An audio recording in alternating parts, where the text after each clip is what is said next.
Yo, good evening, USA, International Canada, Long Island, aka Strong Island, plus the five spots of Brooklyn, Bronx, Manhattan, Staten Island, and Queens.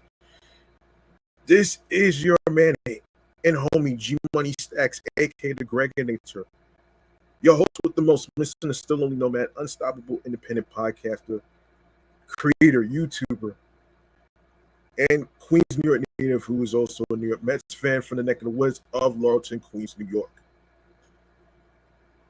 And yes, you're now rocking with me by listening, tuning in, streaming, and watching the 415th episode of Off the Meat Rack Chainz New York Avenue podcast, live and direct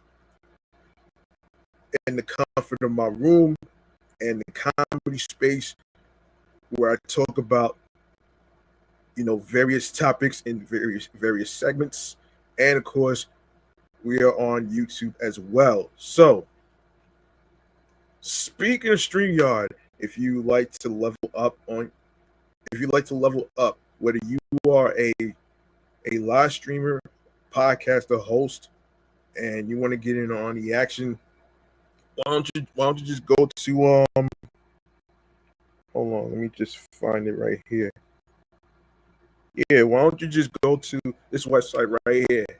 So you'll be able to make your account. You can use your email address. You can use your podcast email address, and that way you'll be able to get yourself a $10 discount. So check out www.streamyard.com. All right, there you go.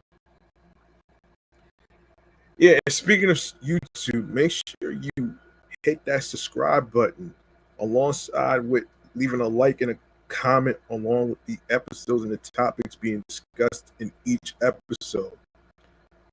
And of course,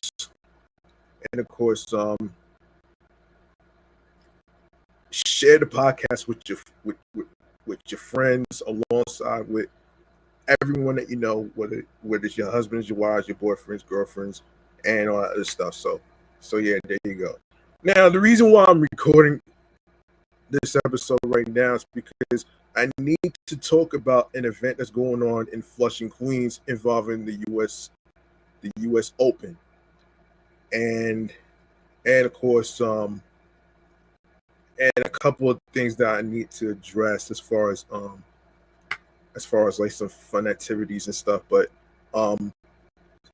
whatever fun activities I don't get to cover in this episode, I will save it for the following episode. All right. I hope y'all had a nice weekend and everything else in between. I know I did, and of course, I'm actually glad that the Mets finally won a series. They take 2 out of 3 out of the Mariners, which is good though, man. So yeah. Anyway, man, let's get started. Let's get started with some mass transit files actually, and a little quick reminder. I want to mention this before I even get started. Actually, like to have your voice heard involving the fare hikes and stuff. You have to actually register on the MTA's website, so that way you'll be able to express yourself involving the fare hikes. It starts today. Which is the 19th, and tomorrow on Wednesday, which is the 20th. So don't forget to register, and don't forget to express your thoughts about this. And I know while I was watching TV, everybody's not happy about the idea of the Second Avenue project or whatever that's pushing people out of their homes. I wonder how the fucking MTA is gonna fix that shit. Let's get started with a little transit talk, man. Right here, right now, with the New York Mass Transit Files. That's what I'm here to do, and I'm ready to get started. So let's get to it. All right, hold on.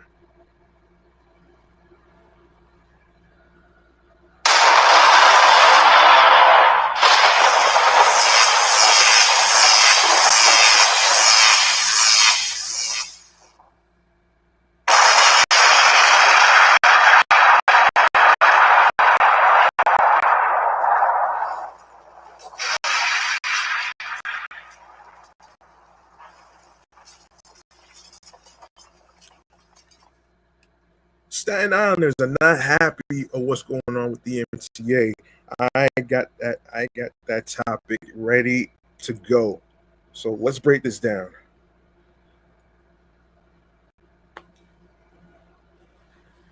So let's break this down. This is from AMNY, which is one of my favorite websites to look for transit topics. So here's what's going on here, folks.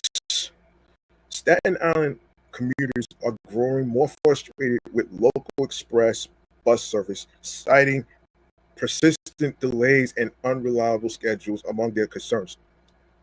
The continued frustration comes as the MTA plans a fare, a fare hike in January, which I actually talked about briefly, which is why you need to actually, register on the MTA's website, so that way you'll be able to get your voice heard on Zoom or in person.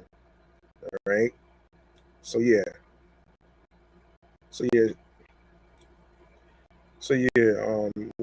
So citing persisting delays and unreliable schedules among their concerns. Yeah. Yeah. The continued frustration comes as the MTA plans a fare hike in January, leading riders to question the value of the transit service they are getting. Hmm. Yeah, that's a big ass concern, though, man. Yes, it is, and a very concerning one, especially people who live in Harlem, which I'll talk about that in another episode. Um, I'll talk about that in another episode. That's whack and corny what the MTA is doing. That's fucked up. That's really fucked up, though, man. If you really think about it, though. Let me get that out.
Okay, there's more.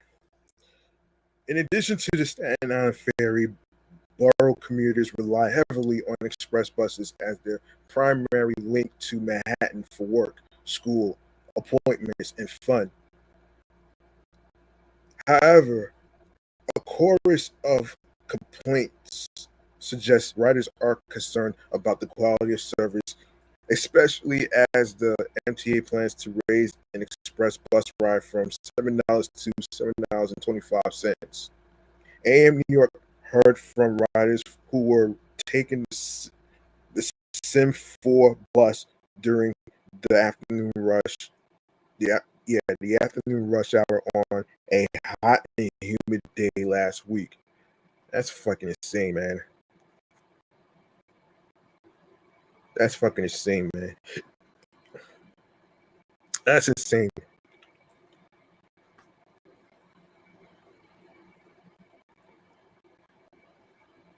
That's fucking insane, man.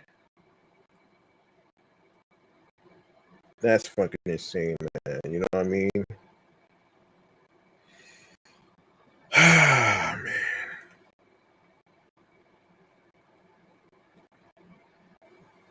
Yeah, the things that they do, that they'll do for money instead of the hardworking people. Um,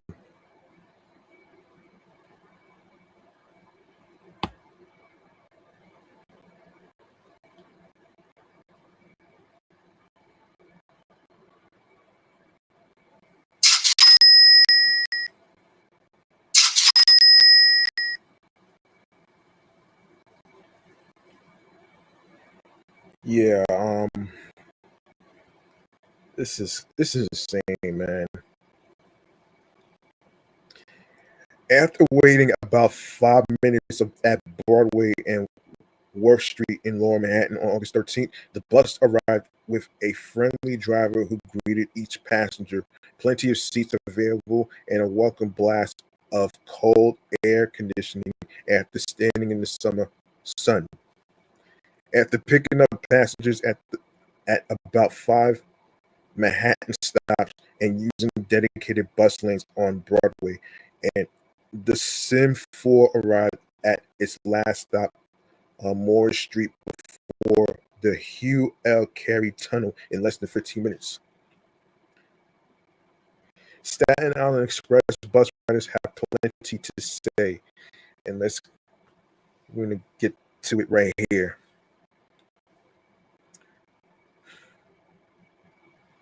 Um, it was a smooth ride. While passengers are often struck standing on express bus trips, this ride still had a handful of seats available. Helene, a fellow passenger on the ride, said she likes using express buses. In quote, years ago, there was standing room only on the bus, but it has improved, she said. But there's one thing she is concerned about. I'm not happy about that, she said. Overall, passengers appreciate that express buses are available to help them traverse the city, but most commuters said more needs to be done to improve the service. Frank, who takes the Sim 34 among other express buses between work and home on Staten Island, said he is frustrated that the bus times on the MTA app are not in sync with arrival times. If they were, he said he would be able to catch a closer bus and get home faster. There are always problems at the MTA, he said, which is true. While Frank has multiple buses to choose from to get home, he sympathizes with fellow passengers who live in parts of the island or work in parts of Manhattan that are not served by multiple bus lanes. Their complaints are more legitimate than mine, he humbly said. Another commuter who was initially reluctant to speak with AM New York was frustrated that he often waited at least 10 minutes for the Sim 4 bus in Lower Manhattan. There is not supposed to be that much time between buses, he said. It's not reliable. The rider used the rider used to take local buses, but said fare evasion was out of control as he expressed his dismay at the MTA's proposed 25-cent express bus fare increase. Responding to express bus customer concerns, community leaders have heard and responded to the chorus of complaints from Staten Island residents. Borough President Vito Fasella met with MTA officials last month at Borough Hall to go over ways to improve service. Chris Pan Pan Chris Pangilinan,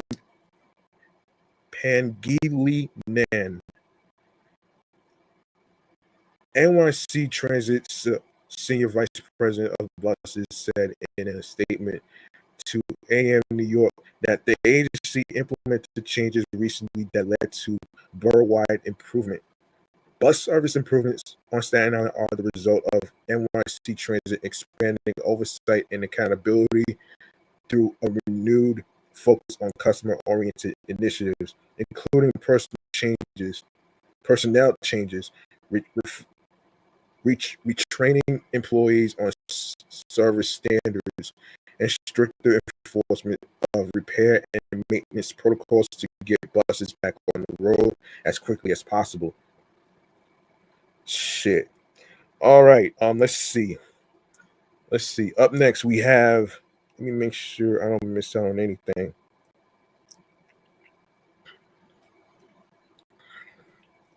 Let me see if I missed out on anything. All right, let's talk about yeah. A lot of people, including Mayor Adams, are not happy about the fare hike proposal. He's not happy about this.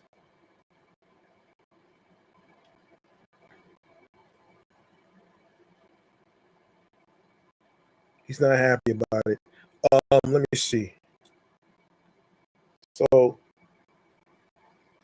So, several MTA board members were missing from the meeting at which fare increases were presented last week.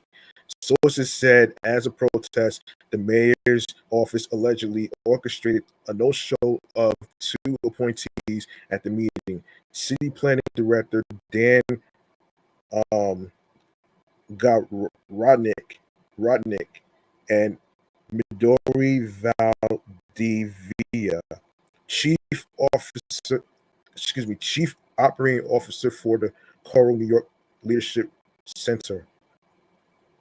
Um, yeah, when Spectrum New York One asked Mayor Eric Adams, he neither confirmed nor denied it. We didn't know that they were coming. Everything has to be voted on, and we're not in favor of them. You know, some people say, well, they are only such a small amount. A small amount or not, New Yorkers are struggling right now, and we shouldn't be looking to do fare hikes right now, Adams said Monday. Garo- Garodnick had to chair a planning commission meeting, but was ultimately called in to make a quorum so the board could approve the first contract for the Interborough Express, a planned light rail between Brooklyn and Queens. Valdivia had concerns about the impact of the fare increase, as well as the public hearing timeline, according to an email obtained from a source by New York One from MTA staff to the board with answers to her questions. Additionally, New York One has learned another appointee was asked to leave. Mira Joshi, former deputy mayor for operations, turned in her resignation letter on June 19th. Sources told New York One the request came from City Hall so that her successor could be confirmed before the end of the state legislative session. But one source says there may have been a conflict of interest with her new employer, Greenwood Cemetery. At the board meeting, a 10-cent increase was discussed for subway and bus riders, with three hybrid public hearings scheduled for August 19th, which is today, and the 20th, which is tomorrow. Like I said, in the beginning, David Jones, also a mayoral appointee, did attend and said he hadn't been contacted, but voiced concerns about the public process as well. Even though I support the notion of a fair increase, you have to give the public a right to comment, Jones said. We have Long Island Railroad and Metro North and the subways and the buses. I think you literally have to segment them out. So people who are most interested in Metro North or Long Island Railroad have a chance to comment about what this may mean. In the past, the MTA has held separate meetings for LIRR, which is Long Island Railroad, Metro North, and New York City Transit in various locations. In addition to the three hearings, the public can comment online and staff will collect feedback in September at various transit hubs. But Jones says there's something to be said for the public being able to speak directly to board members. Okay, let's see. So next we have, let me see.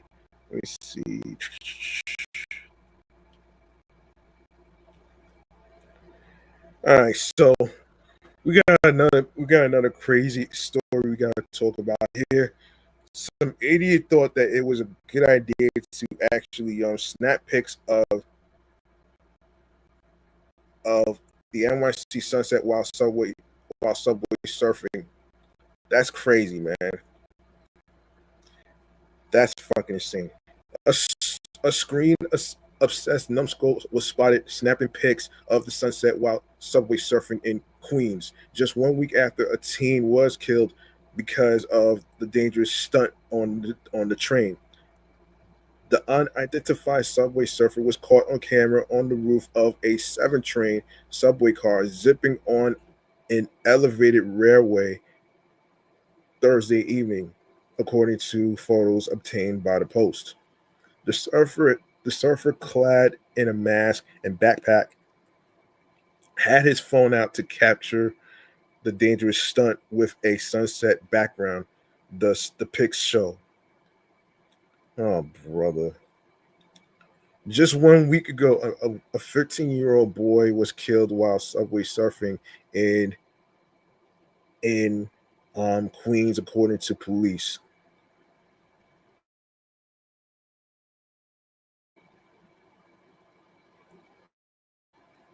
This is fucking ridiculous, man. The teenager was riding on top of a southbound 7 train when he fell onto the tracks as it pulled into the Queensboro Plaza station around 2:45 a.m. Police police and sources said. Jiminy Christmas, man. You gotta be fucking insane to do some shit like this.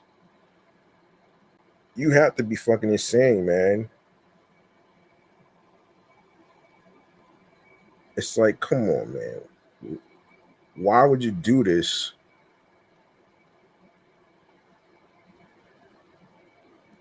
Why the fuck would you do this?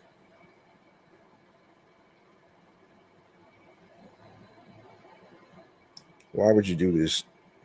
This is fucking insane, man.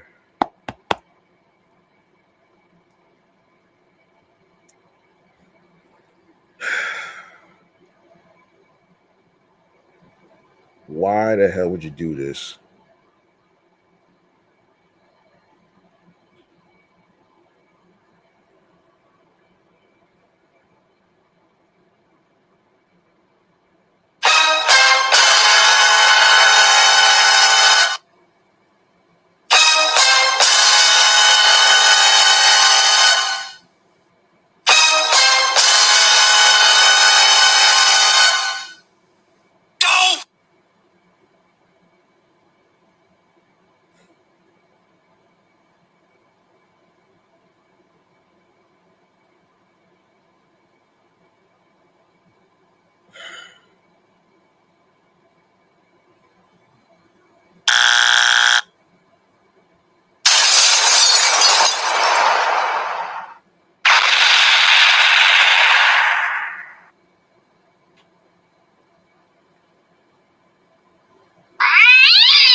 The, a disturbing video from the scene captured EMS rushing the bloodied teen out of the subway station on a stretcher. The deadly trend continues to be a concern for the NYPD and city officials following several deaths and serious injuries to youngsters looking for an conceived adrenaline rush. The MTA has made some efforts to combat the reckless stunt, including initiatives like subway announcements voiced by New York City students urging passengers to ride inside and stay alive. This was as avoidable as it is tragic.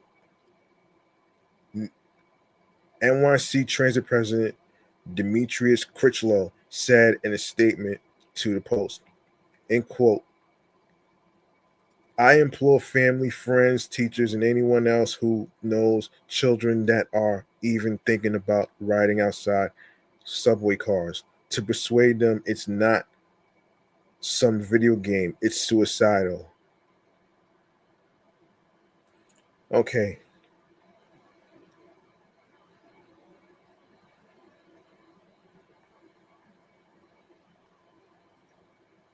okay. Let's see. Um, some advocacy groups are concerned. Let's see. A popular environmental advocacy group is concerned about debris entering the Bronx River when a major construction project begins in the area next year. The Bronx River Alliance demanded on Thursday that the NYS, the New York State Department of Transportation, which is eyeing a plan to rehab or replace five bridges along the Cross Bronx Expressway, keep the nearby Bronx River clean by not dumping materials in the local waters when construction begins. According to the Alliance, the concerns stem from a similar project when the organization said New York State Department of Transportation used the river as an illegal dumping site to make a new entrance ramp to the Cross Bronx in 2022. Now the alliance said fear more dumping will occur when the Cross Bronx road work begins. For decades, Bronx residents have poured our time and energy and care into cleaning up the Bronx River. Um, Sid Sidara no Sadat Sadat Sadat Sanchez, executive director of the Bronx River Alliance, said the Bronx River is a living, sensitive ecosystem that serves thousands of our neighbors every week. As recently as 2022, the state illegally treated it as an industrial dumping ground. We refuse to let officials treat our river like a landfill, Sanchez said. Local um, remediation efforts have helped clean up the river in recent years, resulting in a thriving ecosystem bouncing back to the habitat. Animal life has slowly returned to the river, he said, including birds and dolphins. We refuse to let officials treat our river like a landfill, Sanchez said. As state DOT, which is the Department of Transportation, advances plans to rehabilitate the Cross Bronx. It must commit to proper waste management and guarantee that no construction debris, stormwater runoff, or other refuse will pollute the river during and after construction. A spokesperson for the New York State Department of Transportation told AM New York that the agency is committed to good environmental practices and described various ways the area will stay protected during the work. New York State Department of Transportation is committed to being a good steward of the environment and would implement strong measures to protect the Bronx River during construction, including turb- turbi- tur- turbidity curtains, protective nettings, um, temporary cofferdams, and work platforms, and catch basin sediment traps, the spokesperson said. State officials said that five bridges on the expressway, also known as Interstate 95, need to be overhauled or replaced to bring the structures up to modern standards and improve safety and traffic flow. Several options are being considered to accommodate existing expressway traffic during construction and improve bike and pedestrian connectivity, the agency spokesperson said. Each option is being evaluated based on several factors, such as the length of construction and potential social, economic, and environmental effects, including beneficial effects. With daily traffic reaching 150,000 vehicles in certain locations, the Cross Bronx is one of the most excuse me, heavily traveled roads in the metro area, carrying commuters, commercial vehicles, and recreational traffic through the South Bronx. All right, let's see. Let's see if we have any more. Let's see if we have any more. Okay, let's. Okay, this might be the last transit topic in this transit talk discussion. Um, a popular Bay Ridge subway station is officially fully ADA accessible, marking a significant milestone for transit equity in Southern Brooklyn. MTA officials said on Tuesday. Excuse me. Um, the MTA, along with elected officials and transit advocates, announced the opening of two new elevators at the Bay Ridge 95th Street subway station, home to the R train, which took place on July 8th, making it accessible for all commuters for the first time. This is a crucial connection in Bay Ridge on Cumel Arroyo.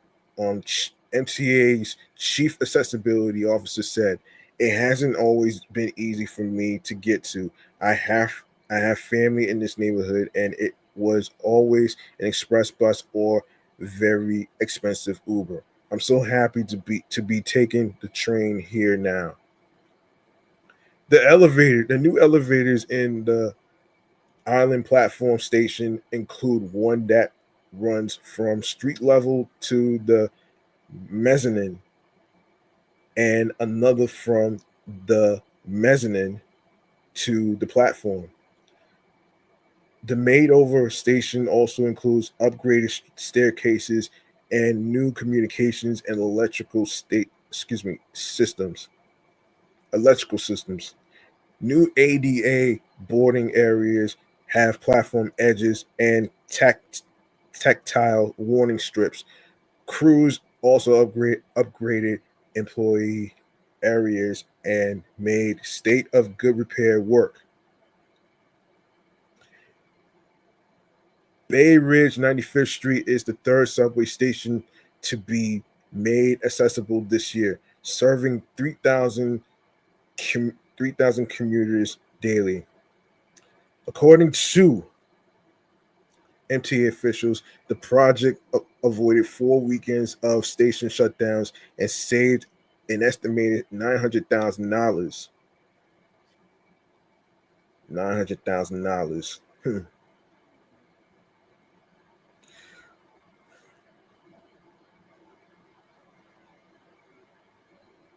$900,000, huh?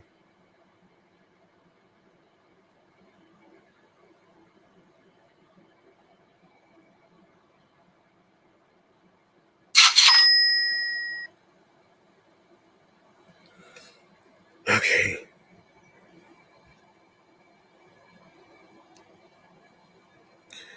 Thanks to effective project management, we have been able to avoid 4 weekend shutdowns and save almost $1 million in the process.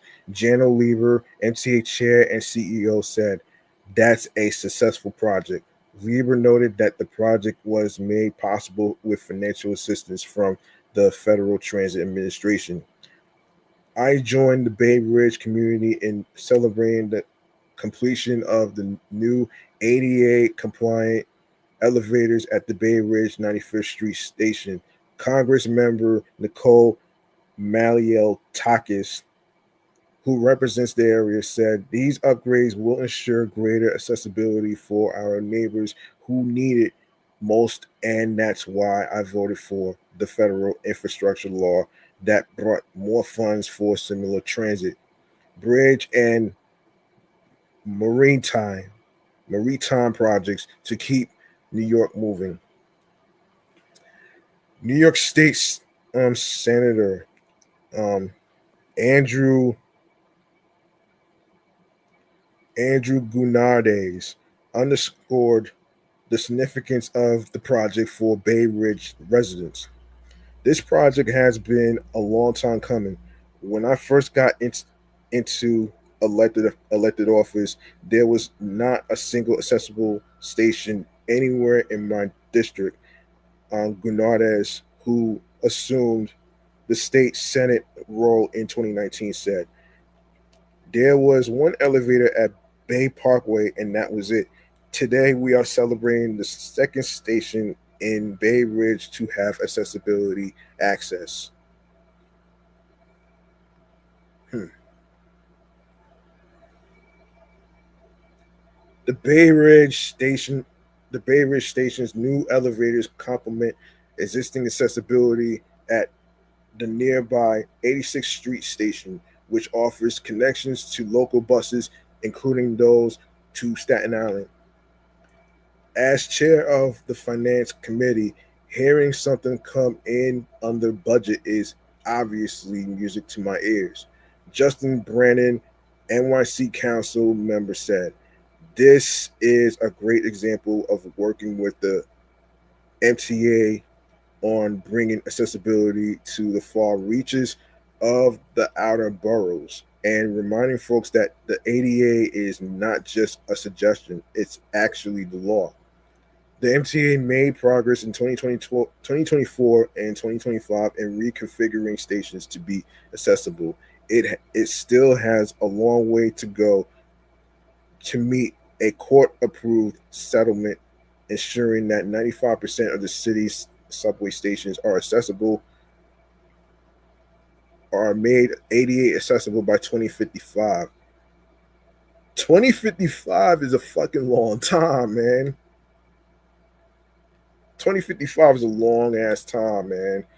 Phew, if I'm being honest. Yeah. All right. Give me 1 second.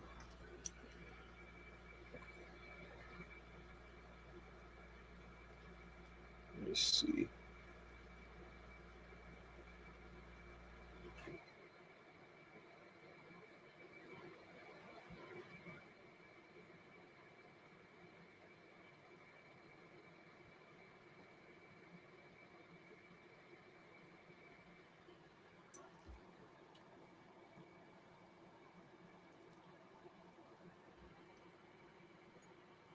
Okay. All right. I know what I'm gonna do.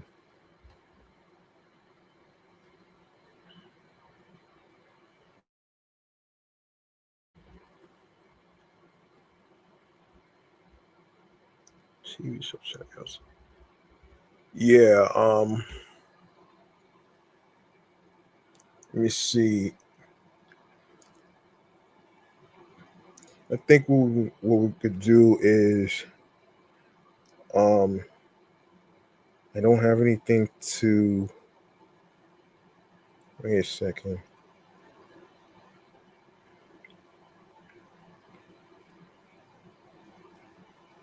Let me see.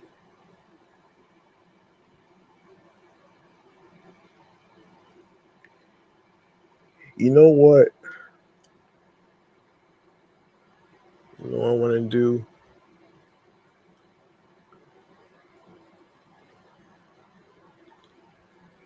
All right, let's get into I want to get into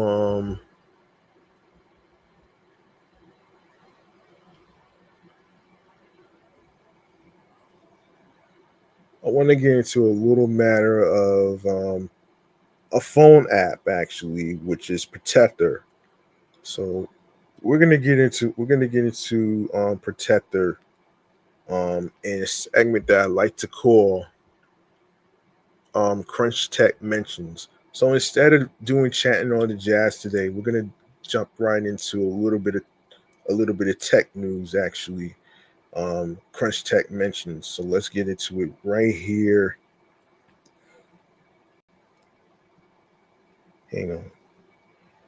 Let's get into it right here, right now.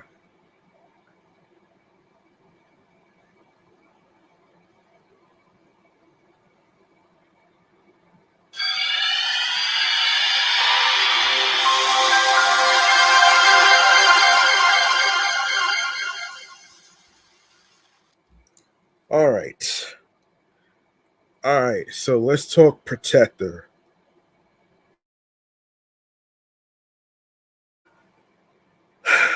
um According to yeah, this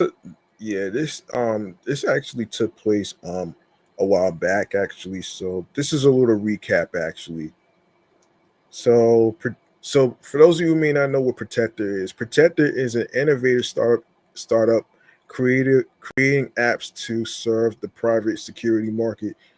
Today announced the launch of its mobile application Protector designed to bring the highest level of private protection to citizens' fingertips. Now available in New York and Los Angeles, Protector enables the booking of elite security professionals as easily as booking a car on a rideshare app. For decades, hiring private security has been hindered by outdated models, length, lengthy, lengthy sales um, processes, and delayed response times, making it difficult for individuals and communities to secure protection when needed. Protector streamlines security services through a mobile platform so users can easily browse, book, and manage their protection. Private security should be fast and easy, not clunky or stressful, says Nick Saraf, founder and CEO of Protector. Protector redefines what it means to feel safe in the world today. Each Protector, the term for the app's um, elite security professionals, is an active or veteran law enforcement, um, military, or special forces expert, bringing frontline expertise directly to users. These professionals include Air Force para rescuemen, Marine snipers, Navy SEALs, NYPD and LAPD officers, SWAT team members, and other elite operatives. Another protector is Patrol. Coming soon to Los Angeles, it will provide a straightforward, efficient way for neighborhoods to organize and fund community security efforts through the platform. Um, through the platform, Residents can deploy ongoing patrols and track activity in real time, enhancing coordination and visibility. The demand for elite, experienced security has never been higher, but the industry has been slow to modernize, said Nikita um, Beer, founder of TBH, acquired by Meta, and Gas, acquired by Discord. Protector is closing this gap by introducing a smarter, more responsive approach to private security in the same consumerized form factor that brought us um, ride sharing. Um, Protector's mission is to modernize private security solutions, combining mobile tech and world class professionals to empower transparent protection backed by industry leaders and investors, including Nikita Beer, um, Balaji, Balaji, Rocco Basilico, and Charles Songhurst. Protector is redefining private security with user focused platforms that prioritize speed, reliability, and response. Forgive me if I couldn't pronounce this person's last name. I don't want to butcher it. So um, I want to actually get through this topic and get through the other topics as well. So Protector is now available on iOS. Patrol is coming soon. You can visit www.protector.so to learn more. So yeah, there you go. Um, so there you go, right there. Um, Protector creates apps to serve the private security market, including Protector and Patrol, designed to empower individuals and communities with elite protection, prioritizing proactivity, transparency, simplicity, and convenience. Protector provides enhanced safety and peace of mind. All protectors are vetted professionals hailing from the military, special forces, and law enforcement who are licensed to carry a concealed firearm, as is allowed under HR 218, the Law Enforcement Officers Safety Act. So there you go, right there. You can visit the website at www.protector.so for more information. All right, so part of the reason why I wanted to record this episode today is to talk about two things actually in TV news. Not just Nick Cannon, but but to also talk about Derek Hough. All right. So we're gonna get into it right here, right now, in a segment that I like to call TV show checkouts. Um, and and I'll be glad to break this down on who he is and how he become the new host to replace Billy Bush in in season 32 of Extra TV. All right. So here it is. TV show checkouts.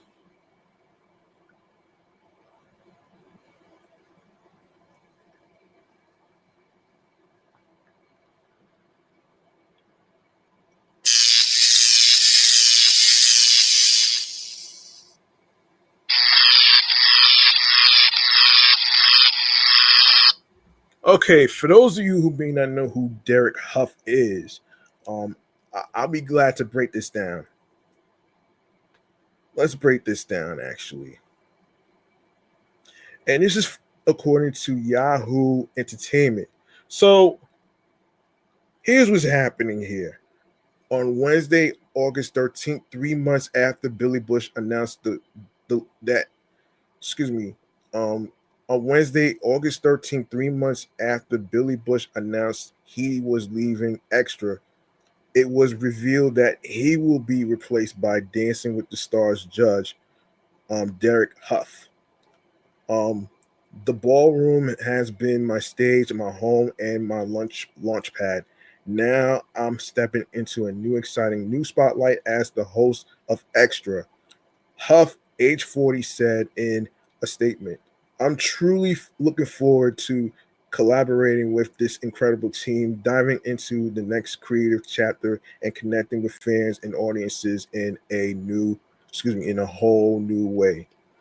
Though Huff ultimately won the spot on the daytime entertainment show, it has just been revealed he edged out fellow reality star Wells Adams and seasoned entertainment journalist Jason Kennedy for the coveted role. According to an insider who spoke to Us Weekly, um, Adams, age 41, is best known as a member of Bachelor Nation. He was a contestant on JoJo Fletcher's season of The Bachelorette in 2016 and competed on Bachelor in Paradise later that year before becoming the series bartender from 2017 onward. Kennedy, age 47, is a veteran entertainment journalist who worked at from 2005 to 2021. He co hosted E! News as well as the network's Live from the Red Carpet specials.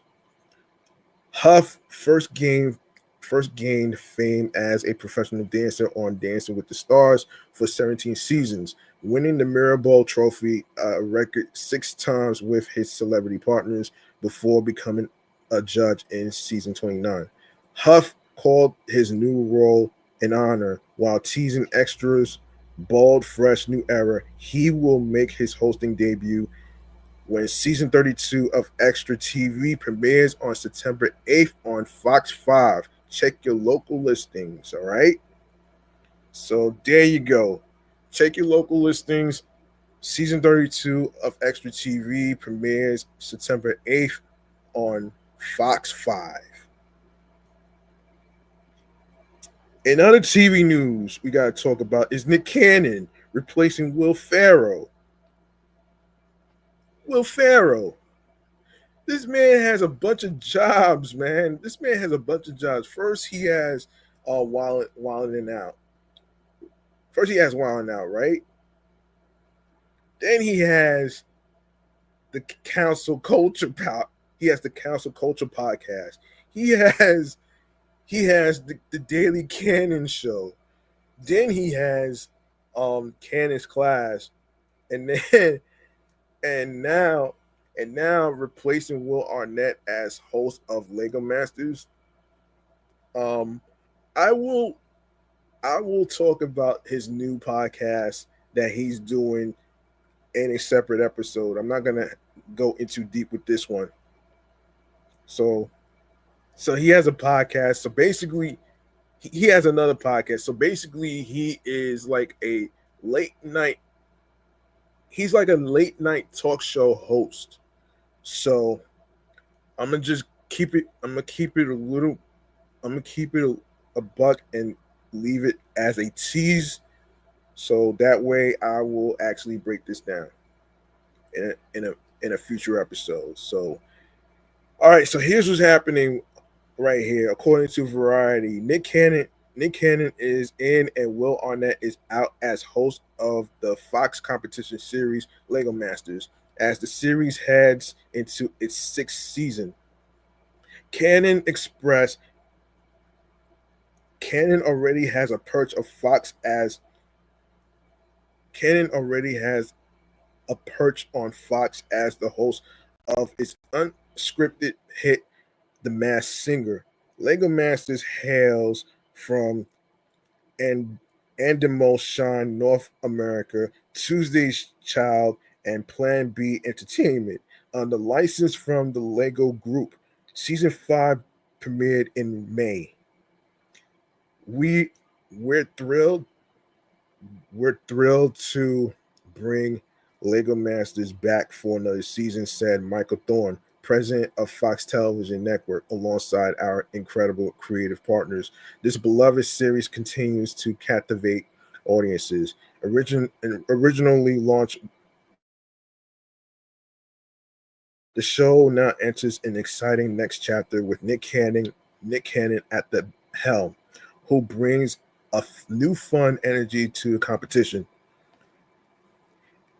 And Demo Shine North America CEO Sharon Levy called Cannon a proven entertainer with a fantastic rapper report, and we're eager to witness how his unique style will elevate the competition during the new season, said Levy.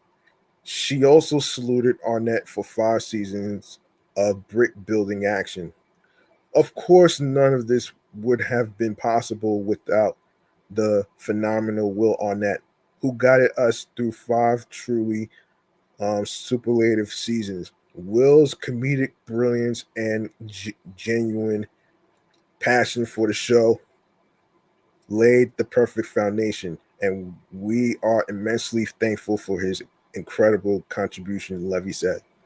Lego Masters confirmed that it will film audition episodes for season 6 at Legoland California Resort in Carlsbad near San Diego on which took place between June 21st and June 22nd.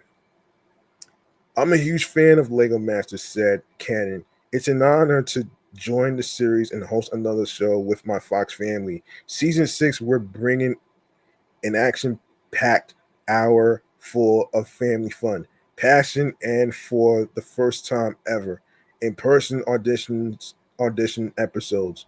I can't wait to see the insane creations and give away a big bag of money to the best of the best. Lego Masters is executive produced by showrunner um, Cheyenne Balse. Levy and Adamo shines Michael Hayman with Karen Smith and Steph Harris from Tuesday's Child, Brad Pitt, Day Gardner, and Jeremy Kleiner from Plan B, and Jill Wilford and Robert May from the Lego Group. Wow. All right. So, congratulations to Derek Hough for being the new host for Extra TV. That's premiering on September 8th on Fox 5. And Nick Cannon for being the new host for season 6 of Lego Masters.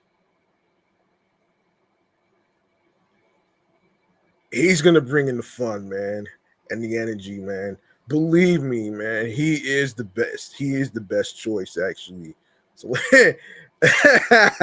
so this man got too many jobs, man. That's crazy, son. I'm like, listen, man. If Steve Harvey could have so many jobs like Family Feud and Celebrity Family Feud, and and other various TV stuff, so can Nick Cannon. I mean, come on.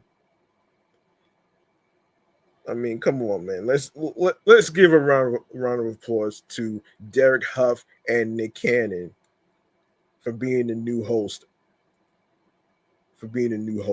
of 2 different TV shows.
Speaking of TV, let's talk about some TV dates.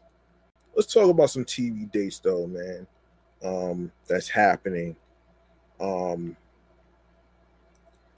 let's talk about some TV dates.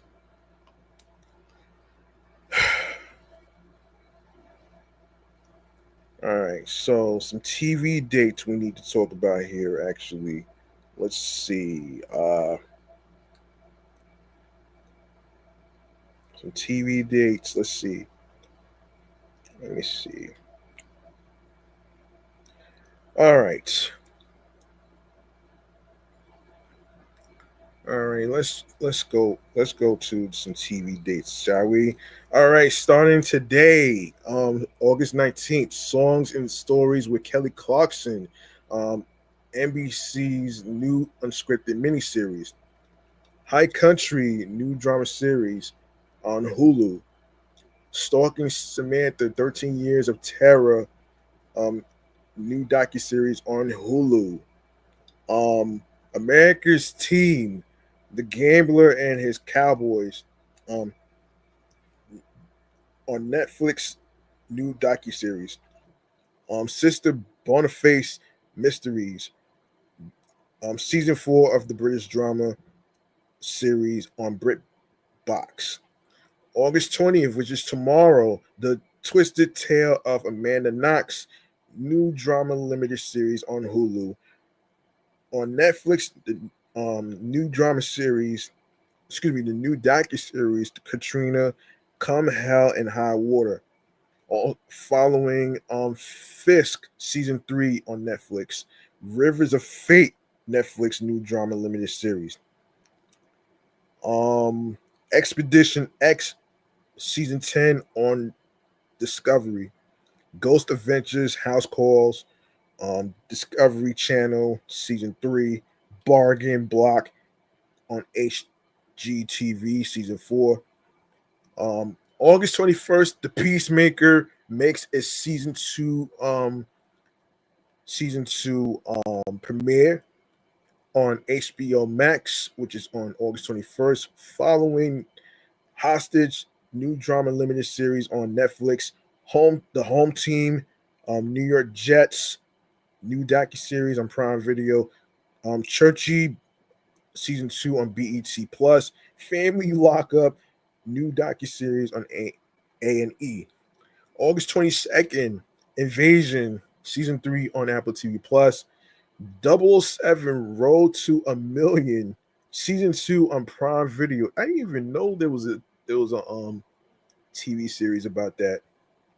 Um, Long story short, new animated comedy series on Netflix. Um, um, a EMA, new drama series. Um, AEMA, new drama series on Netflix. Deb's House, new competition series on WeTV, comes out August 22nd. August 24th, Unforgotten, season 6 of the British drama series on PBS. Masterpiece, The Marlowe Murder Club, season 2 of the British drama series on PBS as well. Following Professor T, season 4 of the British drama series on PBS. Solo, Swedish miniseries on Via Play. August 25th, Upload, Prime Video season 4, final season. Let Frankie Cook, new cooking series on Taste Made. America's Real Deal, new competition series on Roku channel. August 26th, With Love, Megan, Netflix season 2, Dinner Time Live with David Chang. Netflix season 3, Ruby Red Handed, Stealing America's Most Famous Pair of Shoes, new docuseries on Hulu. Love Thy Nader, new unscripted series on Freeform. Playing Nice, season 1 of the British drama series on BritBox. Kitchen Glow Up, Kitchen glow up. Sorry about that. Sorry about the car. You know what I mean? Sorry about the car noise that you hear in the background, folks. But as long as you can hear me, that's what really matters here, my voice. All right. So, Kitchen Glow Up, Season 2 on Taste Made, August 27th. The Terminal List, Dark Wolf, Prime Video new drama series. Shipwreck Hunters, Australia, Season 2 on Disney Plus. My Funeral, Season 1 of Icelandic drama series on Megahertz Choice, MHZ Choice. All right.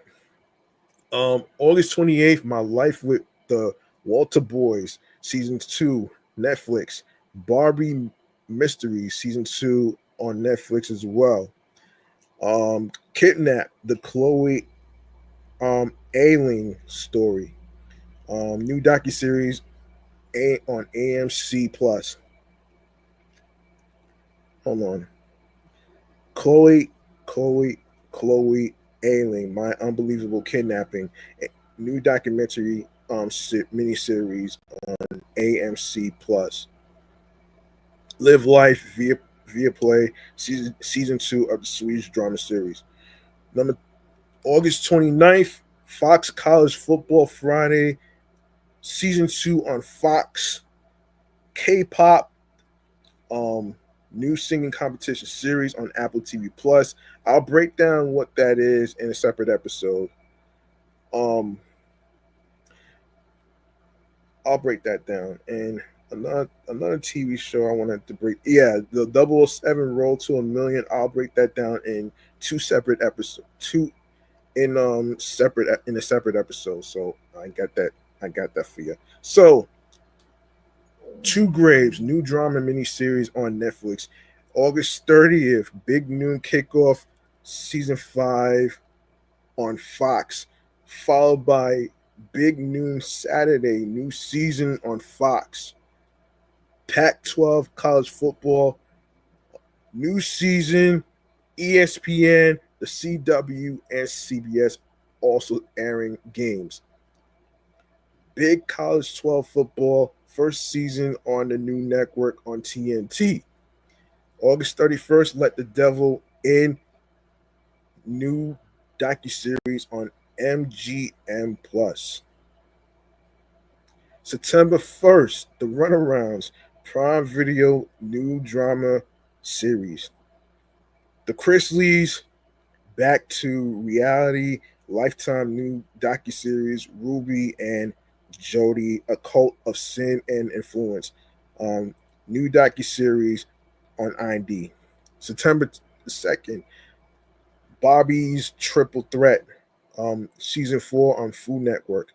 September 3rd, Mountain Men, season 14 on History.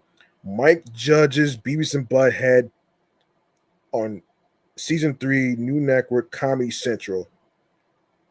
NFL Classics, After Further Review, new docuseries on Vice TV.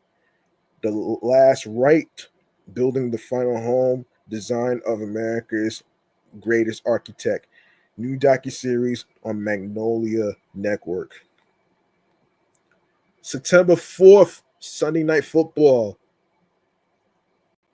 on NBC, season 20 on the network and 39 overall kickoff game. Sunday NFL Countdown, season 31 on NBC. Thursday Night Football on Prime Video, season 20. Wednesday, season 2 on Netflix. Pokemon Concierge, season 2 on Netflix. SEIS Tony and Ziva, new drama series on Paramount Plus. Linley, BritBox, season 1 of British drama series. September 5th, Most Wanted Teen Hacker, new docuseries on HBO Max. Love, Con, Revenge, new docuseries on Netflix. September 5th. September 6th, Have I Got News for You, season 3 on CNN. The Advocates with Sonia um, Baghdadi. New lifestyle series. Syndication. All right. So, damn, man. September 7th, Sunday Night Football on season 39 time slot premiere on NBC. Sunday NFL Countdown on NBC, season 31 time slot premiere. 2025 MTV VMAs, which is the Video Music Awards on CBS, MTV, Paramount Plus Live Awards special. The Walking Dead, Daryl Dixon, season 3 on AMC. Magnolia Table at the Farm, new cooking series on Magnolia Network and Food Network. And September 8th, Monday Night Football, ESPN, ABC, season 565. Damn. Monday Night Countdown, season 33, ESPN. Monday Night Football with Peyton and Eli, aka Manning Cast, ESPN Plus and ESPN2, season 5. Her Mother's Killer, season 2 on Netflix, following Dr. Seuss's Red Fish, Blue Fish, new children's animated series on Netflix. 90 Day Fiance the Other Way, season 7 on TLC. Dance Moms, a new era, new docuseries reboot on Lifetime. Secrets of Celebrity Sex Tapes, new docuseries A&E. The Crow Girl, season 1 of the British drama series on Acorn TV. Oh man, In the Name of Love, season 1 of Norwegian drama series. All right. Also, like I said earlier, with the new host, Derek Hough, season 32 of Extra premieres on September 8th on Fox 5. Scrambled Up, new game show series. So, all right. So I'm gonna stop right there, man. I'm gonna stop right there because I want to get to.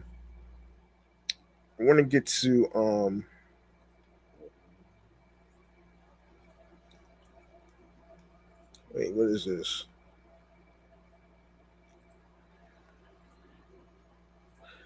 I want to get to.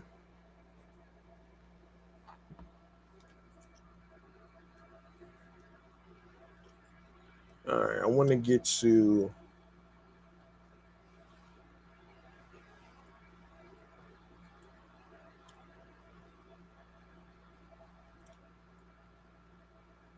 All right, before I get to munchies and drinks, I want to actually I want to announce something actually. So I want to actually mention in regards to New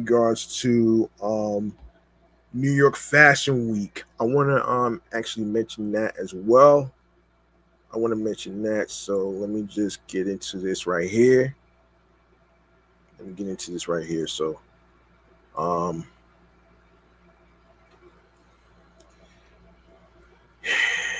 yeah, I want to mention this right here. So I actually want to. Okay, so check this. So check this out, though, man. So check this out. Um.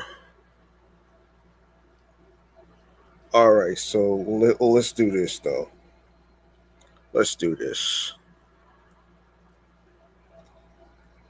Let's do this.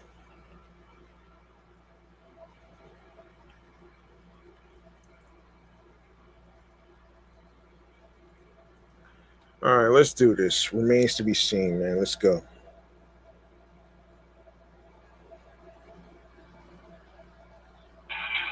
to be seen, kids. Get it? Remains to be seen. New York Fashion Week is around the corner. And I got some information that I want to actually mention to y'all on how to get tickets and stuff. So let me just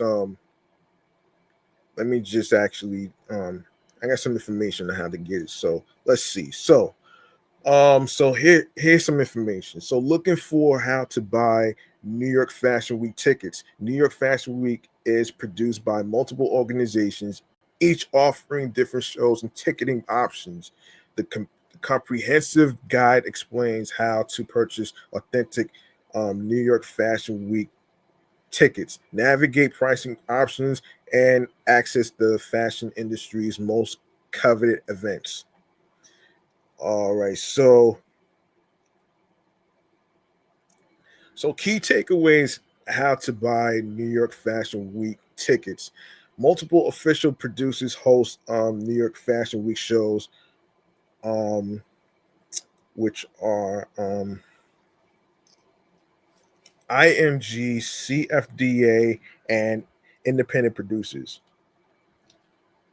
New York Fashion Week ticket prices range from between $50 to $3,000, depending on the show and seating.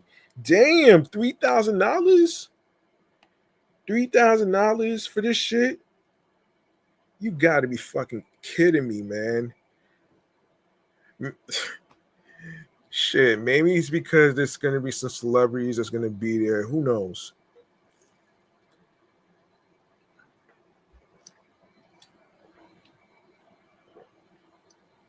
That's insane, man.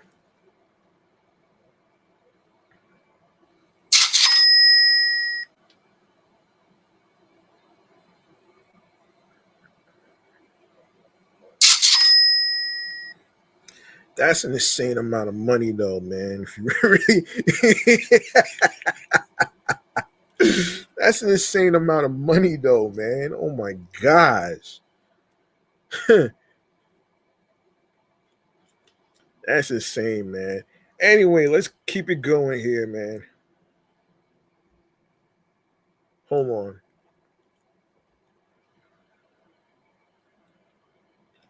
All right, let's keep it going here. Let's keep it going here. Okay. So VIP VIP packages are available through various industry access programs and partnerships. Industry professionals can register for credentials through official channels.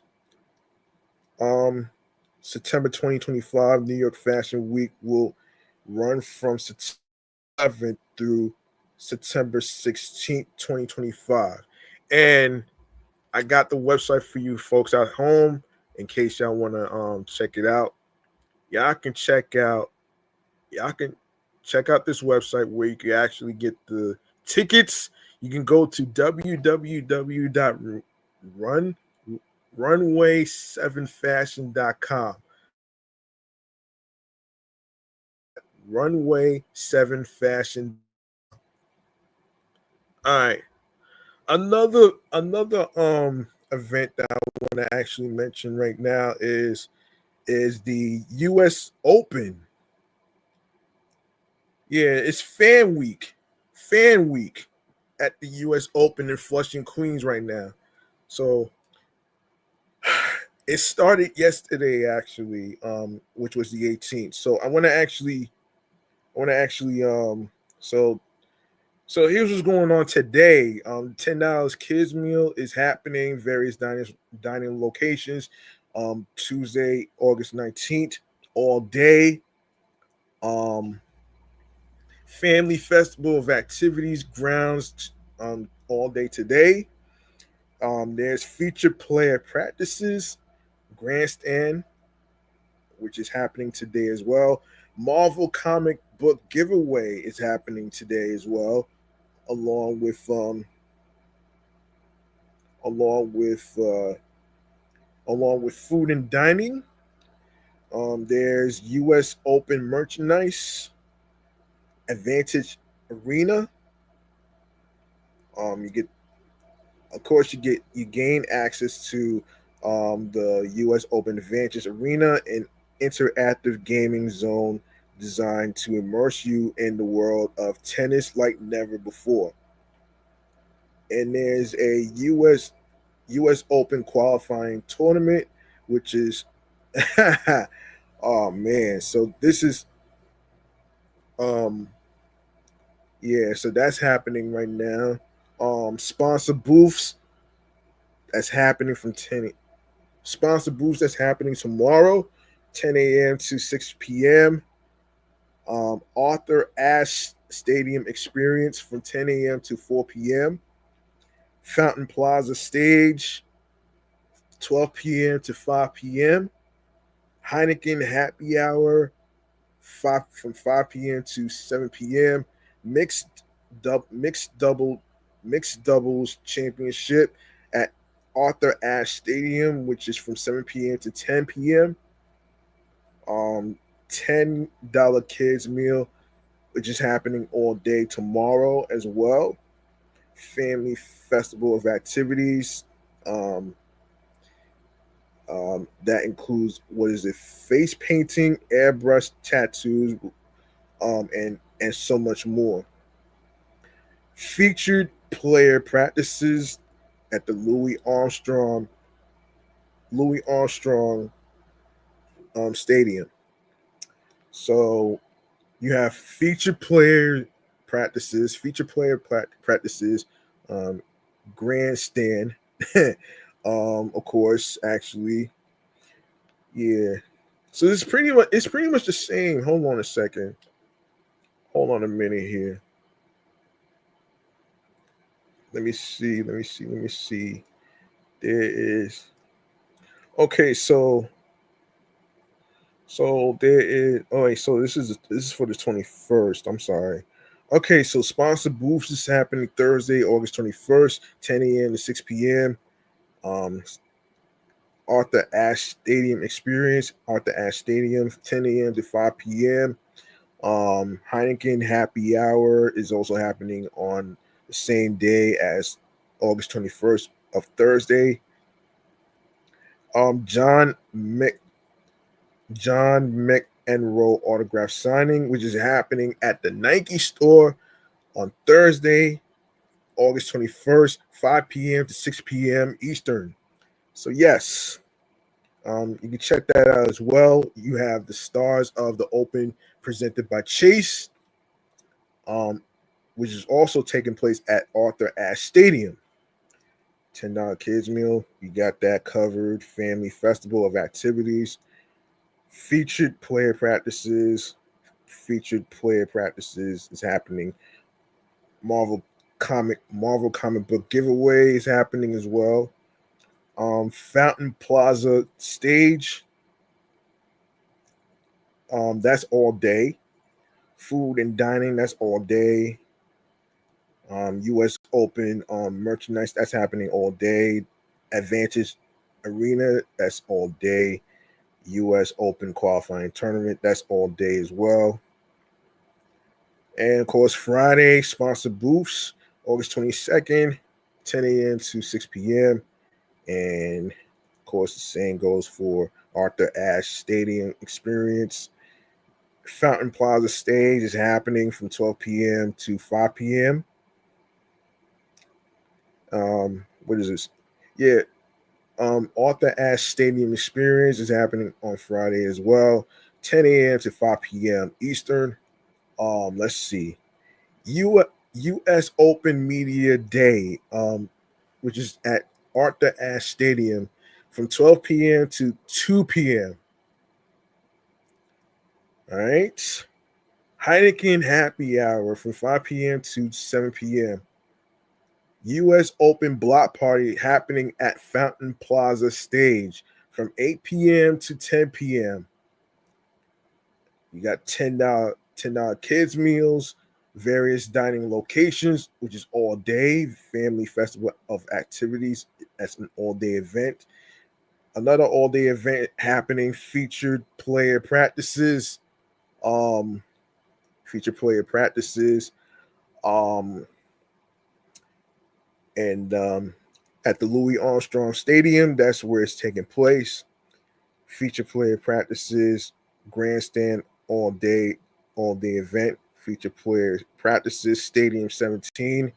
That's an all-day event as well. Marvel comic book giveaway.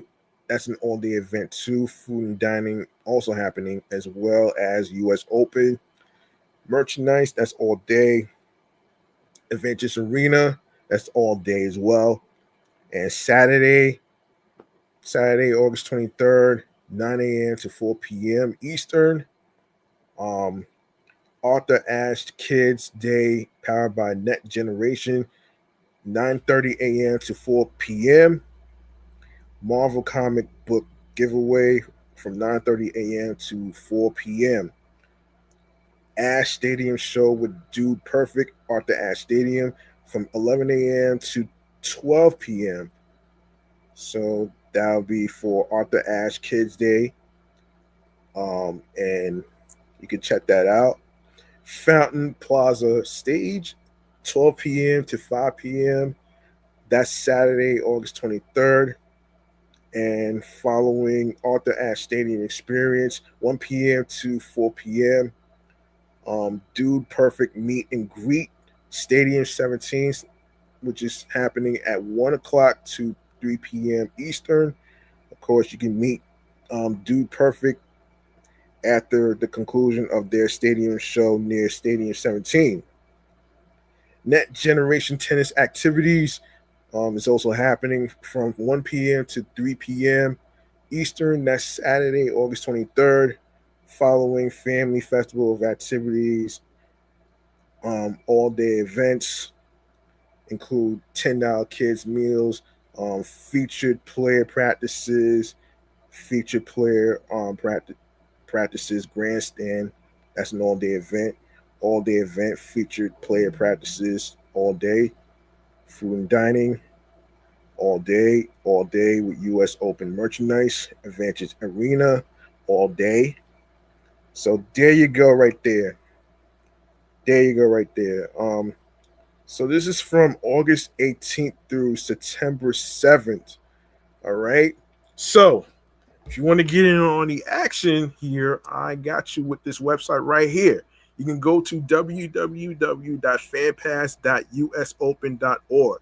All right. So that's www.fanpass.usopen.org. You want to know how to get there? You can take the 7 train. The 7 train takes you to Citi Field and stuff. How do you think people go watch Mets baseball games? The 7 train. Of course, parking is going to be challenging and stuff. So try to get there as early as you can without traffic, all right? And I hope y'all have some fun. Speaking of fun, y'all remember Universal Circus, right? Y'all remember Universal Circus, right? So Universal Circus, right? It's taking place at Roy Wilkins Park by Baisley Boulevard and Merritt Boulevard between September 5th through September 28th. Now there is a one-day sale on Saturday coming up, August 23rd, for $19.94. Make sure y'all hurry up and get your tickets. This is a one-day sale. Y'all hurry up and get it so y'all can make it to Roy Wilkins Park, Baisley Boulevard, and Merritt Boulevard, Jamaica, New York, 11434. All right. So parking is limited, so you might want to make sure you get your there as early as possible so you don't get stuck in traffic or anything like that. All right. So that's Universal Circus right there, man. And by the way, they're celebrating their 31-year anniversary, man. Oh my gosh. They've been around for 31 years. 31 years. 31 years. They're celebrating their 31st anniversary of fun. That's that's fun right there, man. All right, man. So you want to get your tickets to Universal's Circus? Go to this website right here, folks. For those of you who are living in areas of Long Island and the five boroughs, this one's for you. Check out www.universalcircus.com. That's www.universalcircus.com. There's a August 23rd. Remember, August 23rd, there is a day that they're giving out the tickets. All right? August 23rd. Go get it. All right. Now that I got that out the way, what do you say we go to what do you say we go to what do you say we go to um what do you say we go to all right, munchies and drinks, man. All right. I got something to talk about, and I'm going to do a little gaming news. So I'm going to wrap that up with some gaming news. So let's get into it right here. Munchies and drinks. Let's get to it right here. All right. This is where I actually talk about some restaurants, where to eat, and all other stuff. Um, so let's get to it. So, all right, let's do this. Let's do this.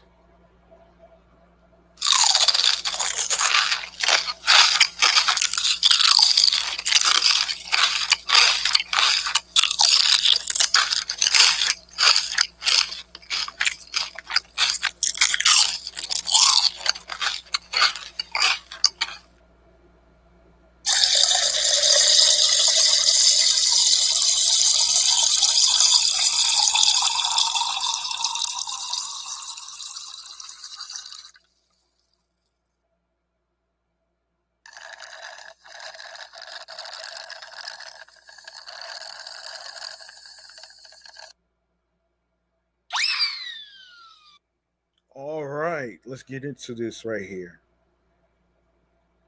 All right, I got just a couple spots where I can actually go out to eat. So, oh man.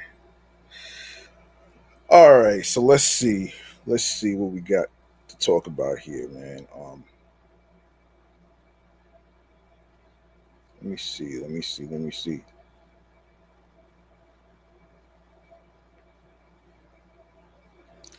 All right, so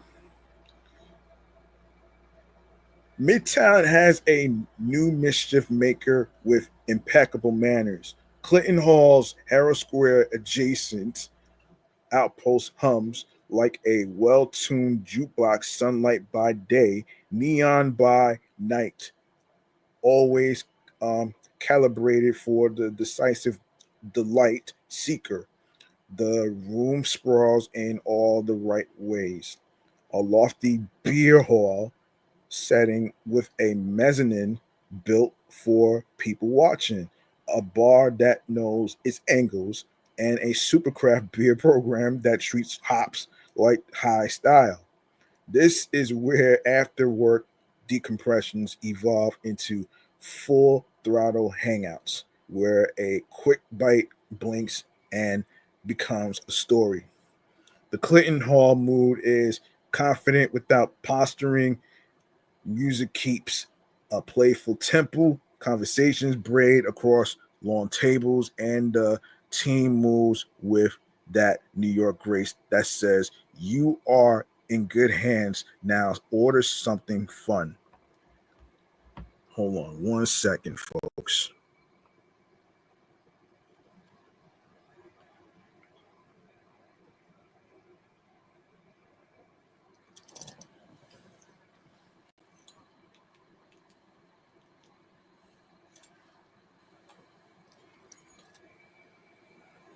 Okay.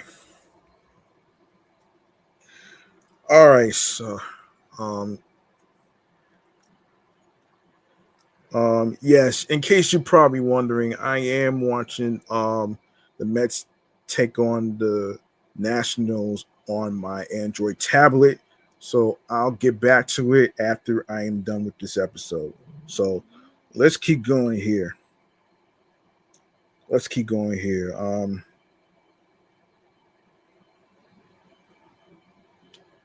Let's keep going here. Um,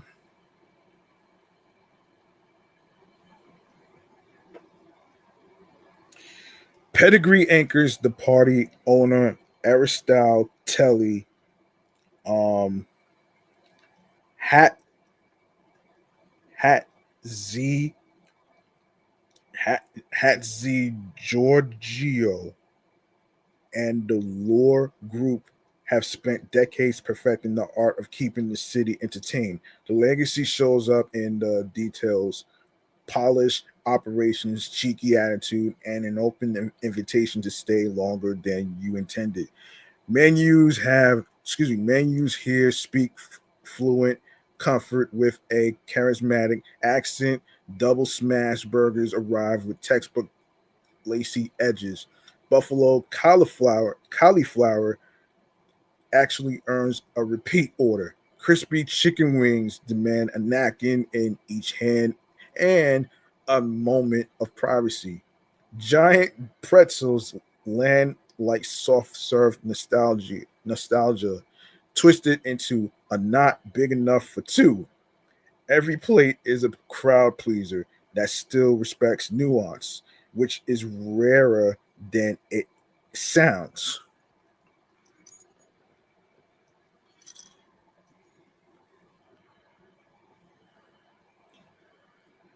The real wink is the teeny weeny mini meal, small on purpose, joyful by design. Picture a perfectly scaled down burger and fries, paired with a mini beer, mini margarita, or mini wine.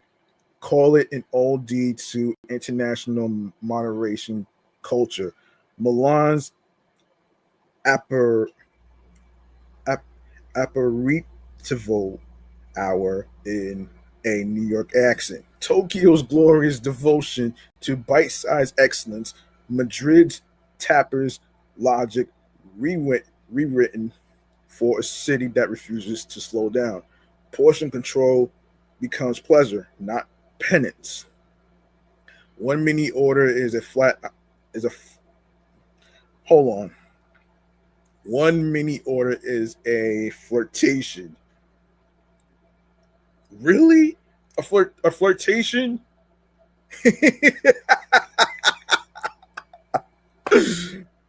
How is that a flirtation? How is that a flirtation? This is a laugh, man. I'm sorry. This is this is too hilarious right there, man. Oh man. Hilarious, man. Oh man. Okay. Oops. Um okay.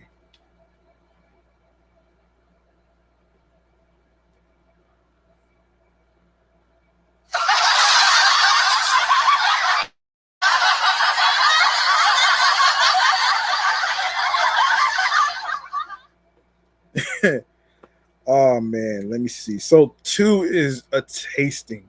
Three is a tiny world tour you actually remember the next morning. Clinton Hall radiates options. Swing by the for a lunch that behaves. Regroup for an after work round that resets the day. Or climb to the mezzanine for a weekend victory lap. The crowd blends office warriors, neighborhood regulars, and travelers chasing a good story between trains. Everyone seems to understand the social contract. Bring good energy, leave happier than you arrived. Ooh, that's a cool message. That super craft bar program deserves its own toast. Rotating pours keep things interesting. Cocktails lean classic with a grin, and the staff knows how to guide you toward a pairing that flatters your plate and your mood. It is decision fatigue therapy in liquid form. Order what you love, then let curiosity do the rest. New Yorkers collect neighborhoods the way orders collect stamps, which is why Clinton Hall keeps the map friendly. There is an outpost waiting in Feedy in Manhattan, excuse me, in Midtown Manhattan, and in the Bronx. Each one carrying the same easy swagger with a zip code specific personality. Visit the website, find the closest playground, and stake your claim at the bar. Call it your commuter sanctuary, your birthday pregame, your made a deadline victory lap. Clinton Hall turns everyday celebrations into minor festivals and major moments into effortless parties. Start small with the teeny weeny meeny meal. Go big with wings and a pretzel. Let the supercraft taps write the chorus and watch the evening take flight. New York loves a good time with excellent instincts. That, excuse me, this is exactly. See, let's see. Let's see. So, let's see. So, 10 best steakhouses in New York. Okay, so so you got Delmonico's. That's located at 56 Beaver Street, New York, New York 10004. Um, and the hours is from Monday. All right, Monday through Thursday, noon to 3 p.m., 5 p.m. to 10 p.m. Friday, noon to 3 p.m., and 5 p.m. to 11 p.m. Saturday, 4 p.m. to 10 p.m., and Sunday, 4 p.m. to 9 p.m. All right, there you go. And you got Hawk, Hawksmoor. Hawksmoor. All right. So let's see. All right, let me just read the description. Let's read the description. So what is it? New York's first time dining review continues to be top of its class when it comes to steak. Why we love it? Delmonico's has existed at the tip of Feedy since 1837. It's gone through various changes over the years, expansion, fires, and even a closure. Yet, like a phoenix, the distinguished dine has risen time and time again, consistently returning with what it does best: all manner of steak. The signature Delmonico ribeye, popularized the restaurant original chef, legendary chef Charles Ranhofer, is still on menu today in all of its juicy and incredibly tender glory. So, timeout tip: the restaurant is the originator of many dishes that we see today. The baked Alaska, yum. The chicken a la keen, and the eggs Benedict. So there you go, right there. Let's see. So, all right. So let's see. So what is it?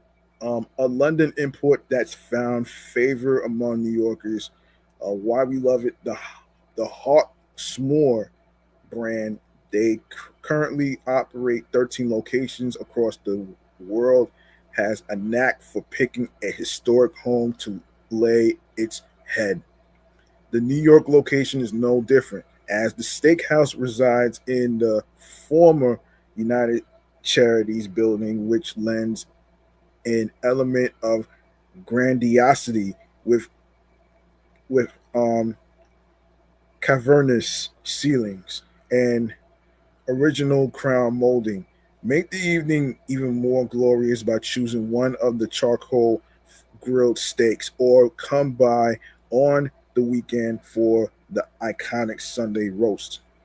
Timeout tip: if you watched HBO's The Penguin, you may spot a few familiar New York spaces, the Hawk S'more being one of them.